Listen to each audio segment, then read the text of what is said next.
അമ്മേ കാല് താത്ത് വേണം. കല്യാണം ഉറപ്പിച്ച പെണ്ണാണ്. അത് കല്യാണം ഉറപ്പിച്ച പെണ്ണിന് കാല് മേലെ വെച്ചൂടെ? നിന്റെ ഈ കച്ചറ സ്വഭാവം കാണിക്കല്. നിനക്ക് ഞാൻ 1-2 ഉപദേശം തരാം. ചെറുക്കൻ ശമ്പളം മുഴുവൻ അമ്മയുടെ കയ്യിലായിരിക്കും കൊടുക്കണത്. കല്യാണം കഴിഞ്ഞാൽ നീ മേടിച്ചെടുക്കണം. തന്നില്ലെങ്കിലോ? ഒതുക്കത്തില്ലെങ്കിൽ മായിച്ചെടുക്കണം. അതാണ് നിന്റെ മിടുക്ക്. അപ്പൊ എന്റെ കല്യാണം കഴിയുമ്പോഴത്തേക്ക് ഞാനും ശമ്പളം എന്റെ കെട്ടിയോളെ ഏൽപ്പിക്കണമായിരിക്കും അല്ലേ അമ്മ? ആന്തര വർത്താനം. നിന്നെ 10 മാസം ചുമന്ന് പെറ്റത് ഞാനാണ്. അപ്പൊ നീ എന്റെ കയ്യിൽ വേണ്ട പൈസ തരാൻ?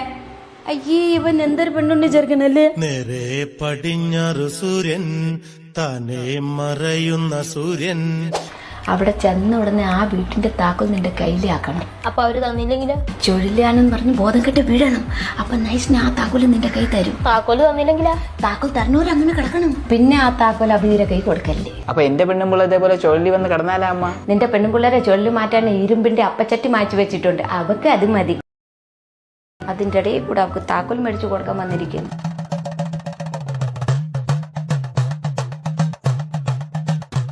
പിന്നെ കുടുംബത്തിൽ അനാവശ്യമായിട്ട് ചെലവാക്കാനും സമ്മതിക്കല്ലേ. എല്ലാം നമ്മളെ ചൊൽപ്പടിയെല്ലാം ഉണ്ടാവണം. മനസ്സിലായ? മനസ്സിലായി. നിന്റെ അടുത്തല്ല, നിനക്കതൊന്നും ബാധകമല്ല.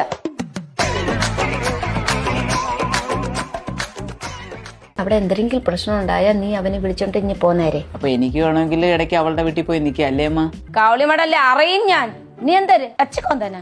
നിനക്ക് നാണമില്ലടാ അച്ചി വീട്ടിൽ അട്ടി കയറി ഒട്ടി കിടക്കാൻ. ആന്തരം വന്നങ്ങൾ അവക്കൊരു ഉപദേശം, എനിക്ക് വേറൊരു ഉപദേശം തരണ. മോനെ, നീ എന്റെ മോൻ. എവളെ കെട്ടിയോൻ എന്റെ മരുമോൻ. ഞാൻ നിന്റെ അമ്മ. ഇവിടെ അമ്മായി അമ്മ. ആ വ്യത്യാസം മനസ്സിലായ?